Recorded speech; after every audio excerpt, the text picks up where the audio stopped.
good, everybody? My name is Wilson Cheney, and welcome to the second episode of In My Humble Opinion. That's right, the second episode.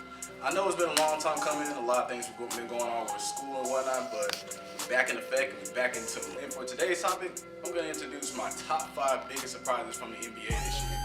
There were a lot of shocks to some people, but these 5 right here, I feel like it's one of the surprises that everybody caught notice of. And so on at number 5, I'm going to have to go with that boy Brandon Ingram.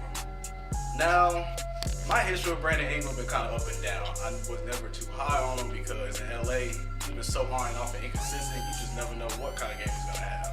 Right now in the Pelicans, he's been turning it up lately. He's been averaging 25 points, 7 rebounds, and 4 assists. He's playing at an all-star level. And surprisingly, he's keeping the Pelicans in the playoff run by at least a couple games. So shouts out to Brandon Ingram. Thank you for proving me wrong and finally playing to your potential. So at number 4, we're going to talk about that boy Carmelo.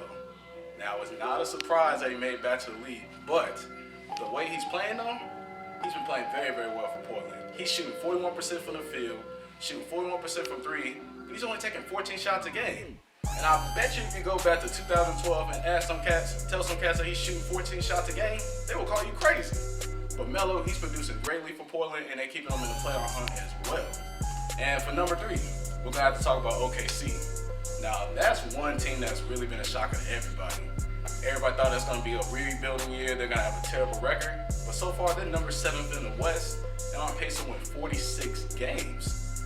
Now, that's not impressive to you. I don't know what is. You have Shai Gilgeous-Alexander playing to his best potential. You have CP3 still holding it down like always, still playing at the same level he's been on Houston, arguably. And the crazy thing about that is they have 15 first-round picks for the next 6 years. So imagine if they make the playoffs this year and get knocked out for the first round. That's still a success in their book. They still got more talent to build around. All right, for number 2, we're going to have to talk about my boy Luka Doncic. Now, I've been saying this entire year, he is the best 20-year-old that the NBA has ever seen, a top 5 guard in the league. But so far, that narrative has progressed as a top 5 player in the NBA as a whole. So the way he's playing right now, he's playing at an elite level. Some people will argue all-time level because he's averaging 29 points, 9 rebounds, and 9 assists. He's darn near averaging a triple-double at 20. And Dallas is still number 5 in the West, so imagine all the things they could do from this point forward. Now this year, Luka, the things he's been doing, everybody's been claiming that he's been better than LeBron at 20, better than KD. And if you look at this from LeBron, he averaged 27, 8, and 7 his year at 20.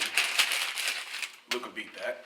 If you look at KD at 20 years old, he averaged 26, 5, and 4. He beat him anyway.